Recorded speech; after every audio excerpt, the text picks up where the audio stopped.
I believe Josh. I believe certainly that was his, take on it, at least originally, and then he was talked to and he kind of had to backtrack, and he took his medicine out of his locker after practice today and pretty much said, I overreacted, and, whatever Chip says. So I think that kind of tells you his feeling on it.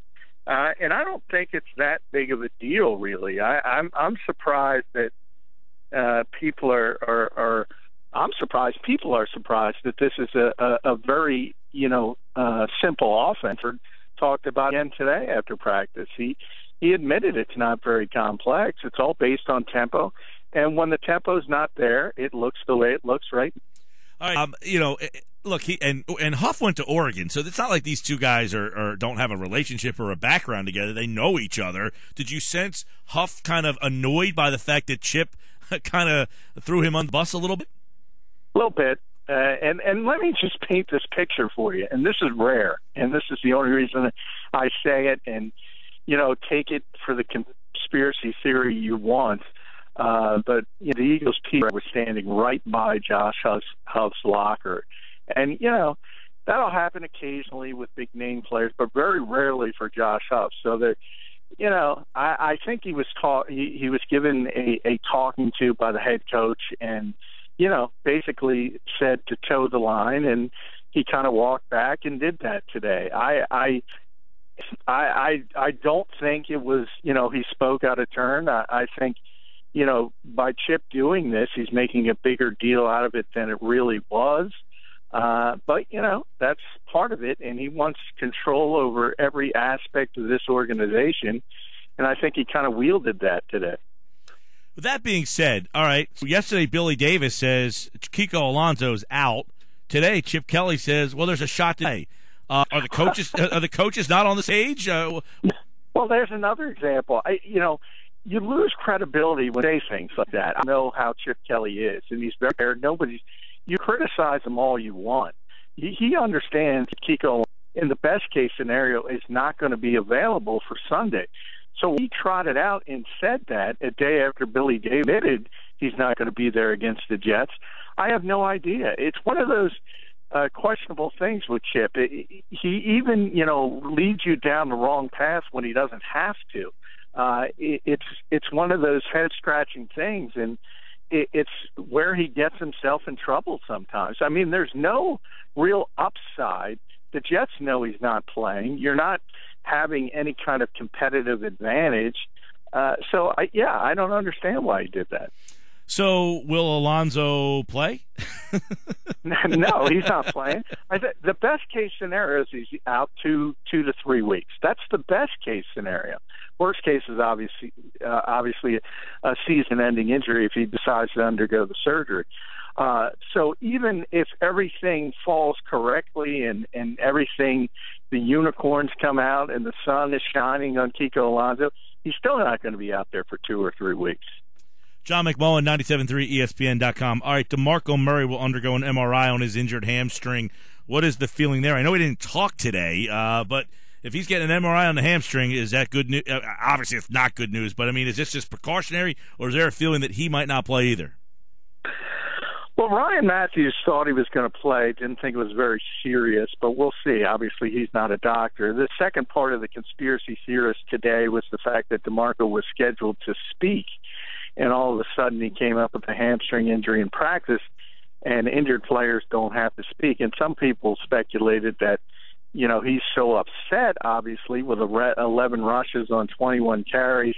Maybe the Eagles were trying to keep him away from the media.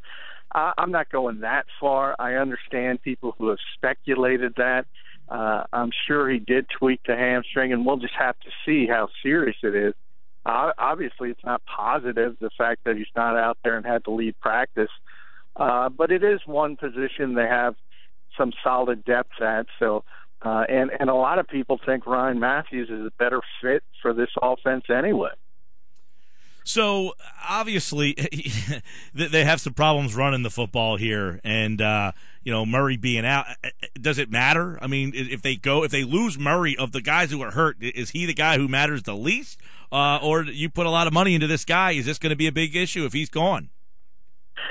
Well, I don't think it doesn't matter. I mean, they have to figure out how to utilize DeMarco Murray. That's the bottom line. I mean, you can't just write off a guy who had 1,845 yards last year.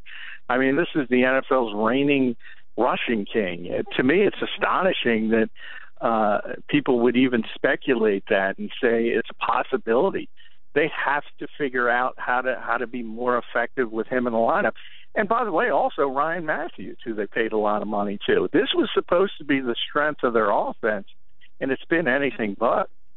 John, obviously, we talked a little about it yesterday, but the injuries that this team has on the defensive side of the ball, they have played pretty well on the defensive side, but can they keep it up with Jordan Hicks, DeMeco Ryans, and then potentially, not potentially, you're losing Thornton this week unless Kelly overrides that tomorrow during his press conference. But, I mean, they're losing some key pieces. Can they depend on this kind of defense again this week coming up against the Jets?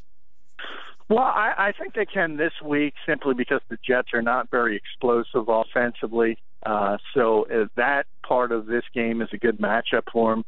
Obviously, Ryan Fitzpatrick is what he is. And, they're a little bit better on the outside because Brandon Marshall is there, and he's always a tough matchup, and he's certainly going to be for this defensive backfield. But Eric Decker's banged up. He might not be able to play. So this is just not a very dynamic offense. So I think they'll be fine this week. Long term, if these things continue to linger, if Alonzo is not there for the rest of the season, if the Kendricks hamstring continues to be a problem moving forward, Thornton will probably only be out 2-3 weeks, so he should be back relatively quickly. But, yeah, there's not a lot of depth, so if injuries like that start to linger, it's going to hurt down the line against more explosive teams. John McMullen's with us here, 97.3 ESPN.com for more on everything that's happening with this team. Of course, they're going to look at Wednesday's practice. As Kelly said, not predictable. Do you, John, think that this team has become predictable? We talked a little bit about it yesterday, but quite frankly, it sounds like Chip Kelly is almost saying, well, yeah, we are kind of predictable, but it's execution that is the problem. Yeah, that's what he said, and I actually agree with him there. I mean, to me, it's not news. The Eagles are predictable. Everyone has known that. Everyone knows what Chip wants to run. We talked about it last night. I had a piece up on the site. If you go back to the 49ers game, it was Antoine Bessay. If you go back to the Seahawks game, it was Bobby Wagner. They were calling out the plays, and smart football players are going to do that. That's what they do. And they understand what's going to be run. But as I pointed out, Jimmy Johnson is very honest when he talks about those tremendous Cowboys teams he had. He basically had 3-4 running plays, and everybody knew what was coming, but nobody could stop it because they had a Hall of Fame running back behind one of the best offensive lines of all time. And that's similar to what the Eagles have done in the past, in that everyone knows what's coming, but the tempo is an issue, and they've had difficulty dealing with it. The problem with the Eagles so far is that tempo is gone, and when that tempo is gone, you get what you have right now, and it's not pretty. John, let's go back a couple of years when Todd Bowles was here. I know Chip was asked about it. He said, was there any consideration for Bowles? He said, I had a long conversation with him, but I had other candidates. Was Bowles a guy that people were considering that should have remained here? I mean, he went to Arizona, very good. Obviously, got a head coaching job because of his work there. When you go back to 2012, was Bowles a candidate to stay here? No, he wasn't. And, new coaches like to bring in their own coaches, so I don't have that big of an issue with it. We can look back in hindsight and say, yeah, Todd Bowles is probably a better defensive coordinator. Not probably, he is. Than Bill Davis, but that's just the nature of this industry. If a new coach comes in, you're not going to see many of the old coaches stick around. And Todd Bowles had a relationship with Bruce Arians, and obviously that worked out tremendously for it. And he's one of the best defensive minds in this league. And unfortunately, the Eagles had him, but they went in an offensive direction with Chip Kelly, and that's just the way things work in this industry. Yeah, I'm not criticizing, but it sounded almost like he was like, well, I had other candidates if we get to you. The way he said it today was kind of like, well, you had this guy right here. Because if you remember when Todd took over, he was kind of getting criticized, too, a little bit as because he took over for Juan Castillo. And he did. And then, correct me if I'm wrong, Bowles is kind of a 3-4 guy, and the Eagles were playing a 4-3 back then. So he was kind of, as you would like to say, square peg, round hole. Yeah, he's a little different, though, because he's more of a – and that's why I like him. He's more of a multiple defense guy, and you'll see it this week. Well, he'll run different fronts and different defenses in one game. So he's the kind of guy that can go back and forth from a 3-4 to a 4-3, and he'll look at the talent he has and try to utilize it the best way he can. And I think that's what the truly good coaches in this league do. And Chip was looking for more of a traditional 3-4 guy who just wanted to play the single high safety that we see so much with Bill Davis. That's what he likes. That's what he's comfortable with. And I think Todd was more of a multiple guy, and that's not exactly what he was looking for.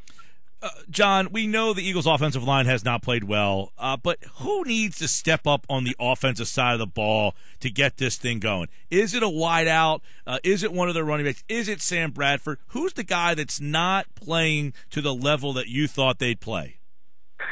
Jason Kelce, unquestionably. Coming into this season, most people regarded him as one of the best 5 centers in this league, and there was no reason to think he wouldn't play up to that level. He's still in the prime of his career. He's not aging like Jason Peters is. So his play has been especially disappointing, and he kind of talked about that today and the fact that he knows he has to step up, and he's been thinking too much and worrying about, what his actual responsibilities are on a particular play instead of just playing. So he understands he's got to pick it up, and he's a guy who has the talent. We've already seen him do it. So all these other guys, whether you're talking about Aguilar or Huff at the wide receiver position, they're unproven commodities. So to expect them to do something is probably unfair. But, Jason Kelce's a proven commodity. He's got to play like he has in the past. Yeah, I want to talk a little bit about the Jets, too, with you, John. Obviously, this is a team that's very good on the defensive side of the ball. What do they do on defense? I know Chip talked a little bit about today, their personnel and what Bowles does. What did he say today about their defense that makes this Jets team, I would think, is a legit playoff contender now with this defense and some weapons. They had no weapons on offense the last couple of years. I know their quarterback play is a little bit. He made an interesting point about the quarterback, too. But what about their defense makes this team a potential playoff team? Well, it starts with the defensive backfield and the fact that they have 3 guys who can cover and really do it one-on-one. And that opens up so many things for a defensive coordinator, because when you have cornerbacks on the outside who can shut down receivers by themselves, all of a sudden that opens up the blitz package. You can use the multiple fronts that Chip talked about that Todd likes to use. You can do zone blitzing. You can overload one side. It opens up the entire defensive playbook for you, and they have a Hall of Fame corner and Darrelle Revis, another really good corner, and Cromartie, and they have a great slot corner, Buster Screen. So that is, perhaps the best group of cornerbacks in all of the NFL. Offensively, Fitzpatrick, and he made the comment today that he had been with Gailey in Buffalo, so it's not a new situation for him. Is this an offense that could give the Eagles problems? Because we just mentioned the Eagles have played pretty well defensively, but how do they match up with the Jets personnel? Well, I think they match up pretty well because there isn't a lot of explosiveness to it. And, Ryan Fitzpatrick is while a veteran guy, and he's been with Gailey in the past, he's prone to make the big mistake and force the football. He's shown that over time, so that's a positive. The one thing I'm concerned about is Brandon Marshall, because he's that, king-size receiver. He's a 6'4" guy. He wins just about every single 50-50 ball if you throw it up to him. So if this is a close game in the fourth quarter and the Jets have the ball late, there's a possibility they'll just throw it up to Brandon Marshall and he'll go get it. And I haven't seen any of the Eagles cornerbacks prove they can stop something like that. No, and Maxwell, obviously, he said, I need to do better, I need to play better, but are they making a conscious effort, to work with him? I know they talked about technique, but I'll tell you, it doesn't look like it worked from week 1 to week 2. So is he a guy that Billy Davis and Chip Kelly are highlighting that they realize, they need to work with? Well, unfortunately, obviously they work with him every week, but this is similar to Chip's offense. This is the defense they want to run, and they're going to continue to run it. So we saw it last year with Bradley Fletcher when it was clear that he needed help. They really never gave it to him. I think the same situation is developing this season, and they're just hoping for improvement. And I don't know if that's the proper way to go about it, but they paid him $63 million for a reason. They think he's an upgrade, so he's certainly got to play better. And, if it wasn't for that last touchdown, which was egregious as it gets, probably people wouldn't be talking about Byron Maxwell this week because he wasn't as bad as he was in Atlanta, but obviously, that last the Cowboys personnel isn't as good. That's true. Julio Jones is better.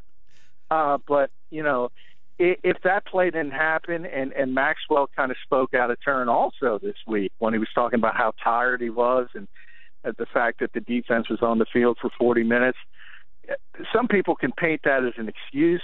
It might well be an excuse, but I think it's a legitimate excuse. I think any defense that's on the field for 40 minutes in an NFL game is going to tire at the end. Yeah, and Jason Kelsey said today, speaking of excuses, that he said, I think guys are grasping at excuses, to be honest with you. So when things go bad, it seems like everybody is getting questioned and everybody's got a reason as to why things are going bad. We'll see if they can turn around. Because, John, if you go back to last year, they were not running the ball very well the first couple games of last year either. Maybe it's as simple as, hey, they're just not getting off to a good start running the football.